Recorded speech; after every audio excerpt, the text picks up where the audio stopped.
करत करत अभ्यास ते जड़मति होत सुजान, रसरी आवत जात ते सिल पर परत निशान। इस मुहावरे का मतलब है कि अगर आप कॉन्स्टेंटली चीज़ को रिपीट करो, उसे रिवाइज करो, अभ्यास करो उस चीज़ का, तो आप कुछ भी अटेन कर सकते हो। NEET is just an exam. इसका क्या रिलेवेंस है? जो मैंने मुहावरा बोला, उसमें बोला जा रहा है, if you repeat things then you can even do the toughest things. एक पतली सी रस्सी जो कुएं से पानी निकालने के लिए यूज़ होती है, वो कुएं के पत्थर पे अपना इम्प्रेशन छोड़ जाती है, क्योंकि वो कॉन्स्टेंटली उस पे घिस रही है। तो that is the power of repetition, that is the power of revision. And for NEET exam, revision is one of the most important things. But the problem is maximum बच्चे रिवीजन में बहुत सारी गलतियाँ कर देते हैं।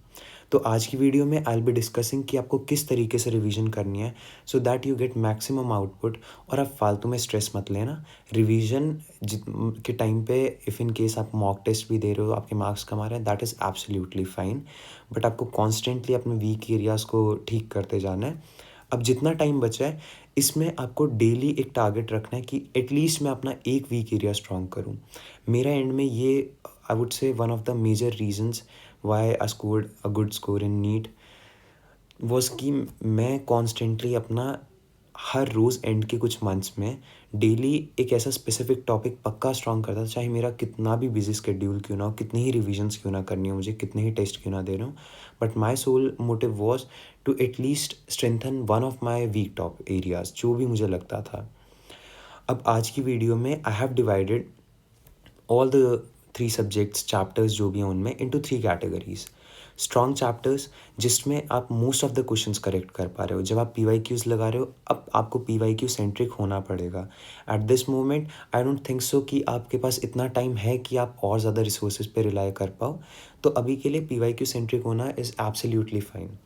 तो स्ट्रॉन्ग चैप्टर्स में आपको अगर PYQs 90% से ज़्यादा करेक्ट हो रहे हैं, तो you are doing good in that chapter and you can classify it into the strong chapter. Weak chapters are those जिसमें आप PYQs में लेस देन 50% ही करेक्ट कर पा रहे हो। एंड कुछ डाउटफुल चैप्टर होते हैं जिसमें काफ़ी सारे चैप्टर्स आएंगे, मेरे हिसाब से मेरे आते थे। अब डाउटफुल चैप्टर्स में क्या होता है, आपने क्वेश्चंस लगाए PYQs, आपके मोस्ट ऑफ द क्वेश्चन सही भी हुए, अराउंड 80 to 90% यहाँ पे भी सही हो गए, पर फिर भी आप एक थोड़े डिलेमा में रहते हो whether to put it into strong chapter और नॉट, क्योंकि आपको लगता है कि वो चैप्टर आपका इतना स्ट्रॉन्ग नहीं है, और आपका जब टेस्ट वगैरह में उससे क्वेश्चंस आते हैं तो आप वो नहीं कर पाते, सिर्फ आप PYQs ही कर पा रहे हो। तो उस चैप्टर को आप डाउटफुल चैप्टर में रख सकते हो। अब इसमें से फॉर एग्जांपल मेरा SHM वेव्स जो चैप्टर था, मैं उसके PYQs लगा लेता था, आंसर्स निकल जाते थे, पर फिर भी मैं इतना अच्छा उसमें, मतलब मुझे इतना कॉन्फिडेंस नहीं आ पाता था, तो मैंने उसे एक डाउटफुल चैप्टर की कैटेगरी में रखा था। अब कैसे इन 3 डिविजन्स पे आपको काम करना है, अब मैं उसके बारे में डिस्कस करूँगा। Sir, let's begin with the main video. So hello everyone, I am Lakshya Rana, a first year MBBS student at AIIMS Raipur. तो as I specified before, I'll be dividing the chapters into 3 categories. Now let's break down these further categories. The first category being the strong chapters. Strong chapters में आपको ज़्यादा stress, मतलब उसमें stress वाली कोई बात ही नहीं, आपके मैक्सिमम क्वेश्चंस बन पा रहे हैं। इसमें आपके 90% अगर क्वेश्चन सही हो रहे हैं, स्टिल 10% क्वेश्चंस में गलती होने की स्कोप अभी भी है। Just to nullify that, you just mark those questions जिनमें आपने मिस्टेक की। जो भी PYQs या आप एक्स्ट्रा सेट ऑफ क्वेश्चंस आपने पहले लगाए हैं, उनको मार्क करिए अब कि हाँ, मैंने इसमें मिस्टेक किया, have to revise it before the exam. और इसमें आपको क्या करना है, आपको सिर्फ रेगुलर बेसिस पे शॉर्ट नोट्स को रिवाइज करना है। अब शॉर्ट नोट्स कहाँ से मिलेंगे? सो यार, before proceeding in this video forward, I would like to tell you about this test series pass pro. तो पास प्रो एक टेस्ट सीरीज़ है जिसमें आपको 90+ चैप्टर वाइज मॉक टेस्ट मिलते हैं, +10 आपको फुल सिलेबस मॉक टेस्ट मिलते हैं with 9 previous year papers and access to multiple notes and other resources. और ये टेस्ट सीरीज़ से आपको, देखो यार, सिर्फ पढ़ने से तो कुछ नहीं होता, आपको साथ साथ टेस्ट सीरीज़ की भी उतनी ही ज़्यादा इंपॉर्टेंस होती है। तो टेस्ट सीरीज़ के लिए आई वुड रिकमेंड कि आप ये ट्राई कर सकते हो, क्योंकि मैंने इसके क्वेश्चंस खुद रिव्यू किए तो काफ़ी NCERT बेस्ड क्वेश्चंस हैं, और यहाँ पे ऑनलाइन टेस्ट सीरीज़ में आपको बहुत सारे बच्चे कॉम्पीट करेंगे, तो आपको एक रफ़ एस्टिमेट मिलेगा कि आप कहाँ पे स्टैंड करते हो, आपको ऑल इंडिया रैंकिंग मिलेगी, आपको हर एक टेस्ट का डिटेल्ड सॉल्यूशन मिलेगा। एंड 25th को इसकी सेल भी चल रही है, तो if in case you guys are planning to buy test series then you can surely go for test pro. 2000 years later. If in case आपके पास शॉर्ट नोट्स हैं, वेल एंड गुड।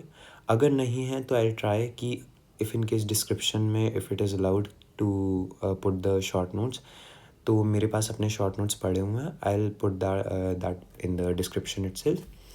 तो आपको फिज़िक्स के लिए क्या करना है, अपने फिज़िक्स के लिए कह रहा हूँ, ओवरऑल स्ट्रॉन्ग चैप्टर्स में आपको जस्ट अपने शॉर्ट नोट्स रिवाइज करना है विद द मार्क्ड क्वेश्चंस। जितनी भी बार आपका टेस्ट हो, just revise those marked questions.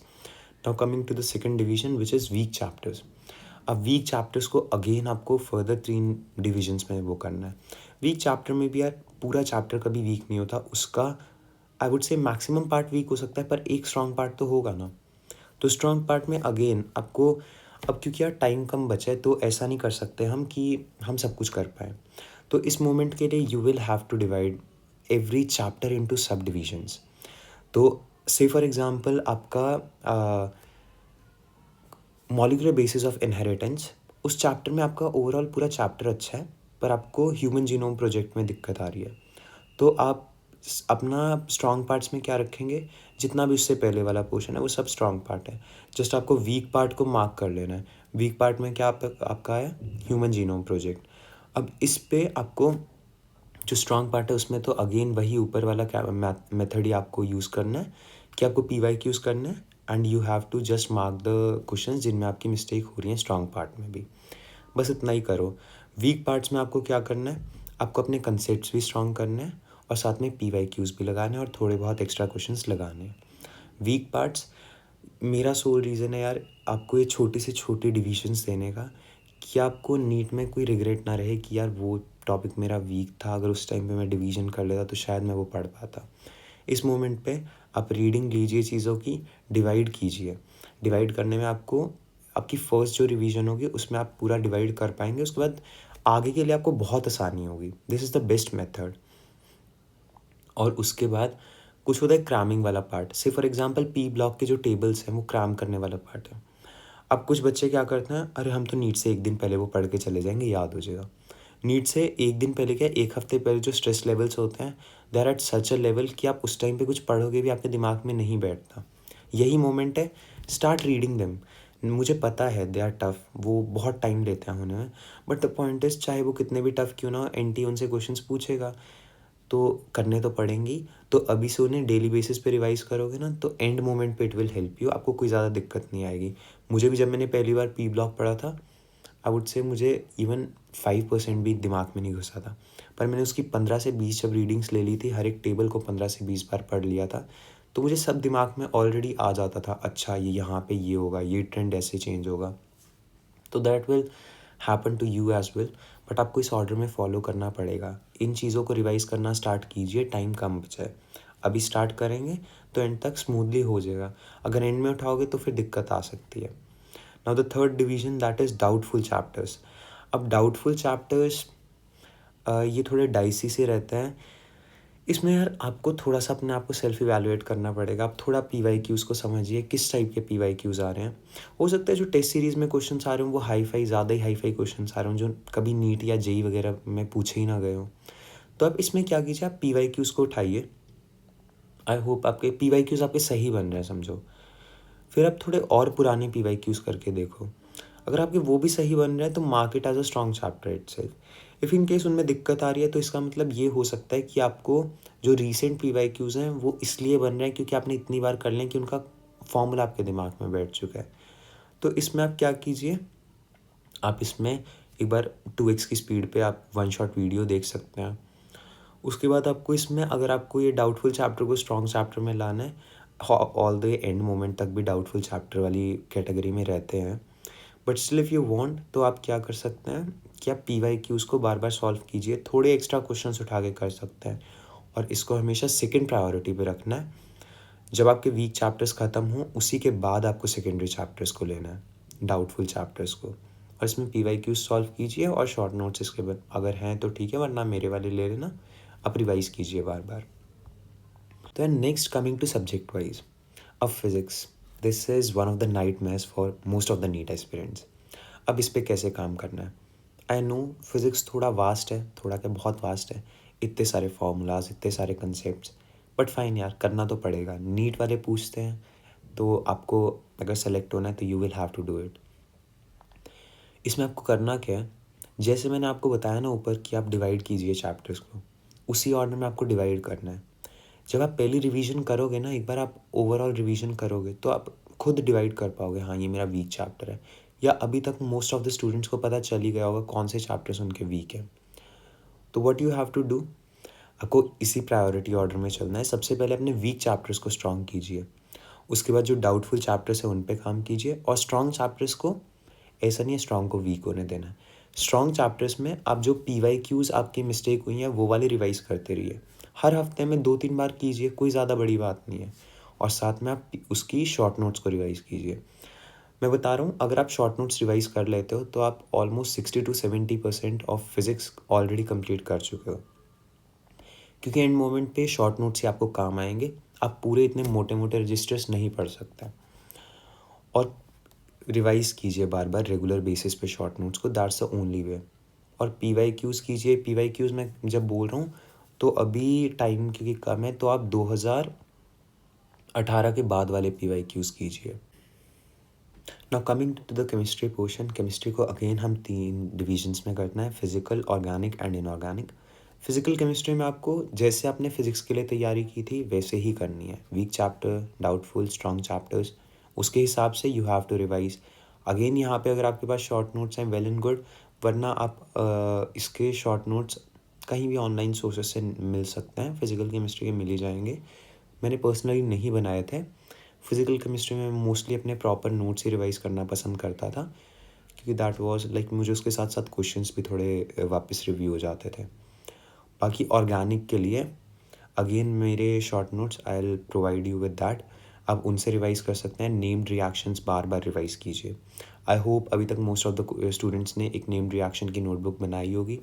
If in case नहीं बनाई है, डोंट पैनिक, आप मेरे शॉर्ट नोट्स यूज़ कर सकते हैं, मैंने सब उसमें डिटेल लिखा हुआ है, और सिर्फ NCERT पे ही स्टिक करना है। अब कोचिंग के मॉड्यूल्स, नोट्स कुछ काम नहीं आएंगे, only what matters is how dedicatedly you will read NCERTs। NCERT आप जितनी अच्छी तरह यूज़ करोगे उतना अच्छा आपको रिजल्ट मिलेगा। तो जस्ट NCERT को रीड कीजिए, उसके बाद नेम्ड रिएक्शन पे काम कीजिए, NCERT के एग्जाम्पल्स और इन टेक्स्ट क्वेश्चंस, इन पे अच्छी कमांड रखना। इन्हीं से आपका नीट 2025 का पेपर आने वाला है, that's for sure. Now coming to inorganic portion, inorganic में यार ओनली एंड ओनली NCERT ही आपको पढ़नी है। NCERT के अलावा और कोई बुक पे रिलाई मत करना। प्लीज़ ये वाली एडवाइस मेरी ज़रूर मानना, जो जो मैंने मटेरियल बताया उसके बाहर मत जाना अभी। अगर आपको लगता है कि आप बहुत कोई नई बुक पढ़ के अच्छा कर लोगे इनऑर्गेनिक में, कोई इसका फ़ायदा नहीं, आपके दिमाग में और ज़्यादा कन्फ्यूजन्स आएंगी। तो आप फॉर इनऑर्गेनिक सिर्फ NCERT को फॉलो कीजिए, उसे रेगुलर बेसिस पे रिवाइज़ कीजिए, मेमोराइज़ कीजिए चीज़ों को। उसका वही तरीका है, जितनी बार पढ़ोगे उतना अच्छा होगा। Now next coming to bio. Now bio, I hope अभी तक बायो अच्छी ही हो चुकी होगी मैक्सिमम बच्चों की। इफ़ इन केस नहीं हुई है, डोंट वरी, धीरे धीरे करते रहो, PYQs लगाओ, दैट्स द ओनली वे। अब रिवाइज़ कैसे करनी है, देखो यार, नीट तक आपको NCERT जितनी बार आप रिवाइज़ करोगे ना, उतनी ही ज़्यादा आप क्लोज जाओगे 360 के। परफेक्ट स्कोर ऑफ 360 जो आपको बायो में चाहिए, वेरी इजी टू स्कोर, आजकल कोई बड़ी बात नहीं रही है। थोड़ा टाइम मैनेजमेंट का वो इशू रहता है, उसको देखते हुए कि बायो के क्वेश्चन सब लेंदी आने लगे हैं। क्वेश्चंस बहुत ईजी हैं, बस थोड़ा लेंदी हैं। तो आप इसमें क्या कीजिए, अब जैसे 2-3 बार रीड करोगे ना तो आप खुद फिगर आउट करोगे, यार ह्यूमन जीनोम प्रोजेक्ट तो मुझे याद ही नहीं हो रहा, तो that is a weak part of that chapter, तो उसको मार्क कीजिए। उसको आपको एंड मोमेंट पे जब टाइम कम बचेगा तो यही चीज़ें रिवाइज़ करनी है। पूरी NCERT आप एक हफ्ता पहले नीट के नहीं रिवाइज़ कर सकते, पर yes for sure you can revise human genome project from molecular basis of inheritance. तो ये चीज़ आप 2-3 रीडिंग्स करने के बाद आप खुद फिगर आउट कर लोगे। फिर उसके बाद तो यार मॉक टेस्ट से पहले बस ये रिवाइज़ करो, और अब टाइम थोड़ा कम बचा है तो मॉक टेस्ट पे पूरी तरह कंसंट्रेटेड रहो। मॉक टेस्ट दो, बहुत सारे मॉक टेस्ट दो, जितना मॉक टेस्ट दोगे उतना अच्छा है। बाकी जिनका सिलेबस ख़त्म नहीं हुआ है पहले अपना सिलेबस कंप्लीट करो। अल्टीमेटली मतलब सिलेबस ही नहीं कंप्लीट हुआ तो मॉक टेस्ट देने का फ़ायदा क्या। पर नहीं, मिस नहीं करना कोई भी मॉक टेस्ट। अगर आ रहा है कोचिंग में तो दो, और बार बार रिवाइज करते रहो। Again I would like to repeat the phrase which I use in the starting, करत करत अभ्यास ते जड़मति होत सुजान, रसरी आवत जात ते सिल पर परत निशान। तो with this I would like to end this video. तो यार मिलते हैं अगली वीडियो में। और अगर आपको वीडियोस पसंद आ रही है प्लीज़ लाइक करो, शेयर करो और सब्सक्राइब करो। सब्सक्राइबर्स सॉर्ट ऑफ हमारे लिए एक पॉजिटिव फीडबैक होता है कि हाँ हमारा कंटेंट पसंद आ रहा है। और जितना हो सके शेयर करो। अगर कुछ भी डाउट होता है you can comment in the comment section. So that was it for today's video. Okay then, मिलते हैं।